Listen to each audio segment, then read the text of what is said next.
Mga bilog na prutas, pansit, mga pagkaing ginataan at biko. Ilan lang yan sa karaniwang makikita sa hapagkainan tuwing bagong taon. Pero ang mga natirang pagkain sa Noche Buena, pwede rin daw lagyan ng ibang twist para maihain muli sa medianoche. Live mula sa New Manila, may report si Bam Alegre. Bam! Rafi, hindi pa to Midnight Express o unang hirit. Pero itong mga pagkain nakikita ninyo, hindi yan tira ng Noche Buena, kundi mga ideya na pwedeng gawin sa mga prutas ng bagong taon matapos ng Bisperas. Narito ang ulat.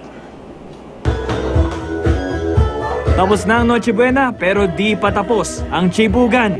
Medianoche naman sa Bisperas ng bagong taon. Siyempre, patok na naman ng mga bilog na prutas. Swerte raw na pangsalubong sa bagong taon.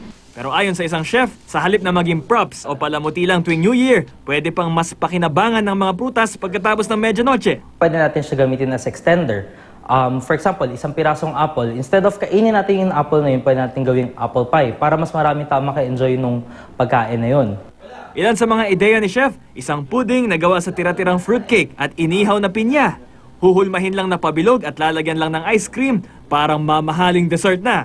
Ang tira-tirang hamon pwede rin gawing sandwich. Haluan lang ng mansanas, blue cheese at ang malaletes na arugula. Pwede natin siyang gamitin as substitute sa asukal para mapakain natin yung mga ating mga chikiting ng mga kakaibang mga pagkain at matutuwa silang kainin yun.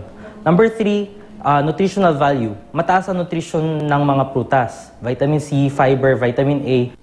Bida rin sa medianoche ang pansit na ayon sa mga naniniwala sa pamahiin, pampahaba raw ng buhay. Sa palengke, 35 pesos ang kalahating kilo ng pansit bihon, 55 pesos naman sa kanton.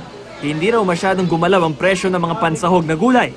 At karne, mabenta rin daw ang gata, 25 to 30 pesos, at malagkit na kanin para sa biko, 70 pesos kada kilo. Yung mga malagkit na gumagawa sila ng biko, yung mga ganon, para daw, di ba, yung malagkit para dikit-dikit daw yung mga ano. Rafi, ito yung nabanggit kanina to. Gawa lang to sa fruit cake at nilagyan pa ng ice cream to. Nako, pampatakam natin to. Meron pang pinya. Kaya ito ay improvise lamang na dessert.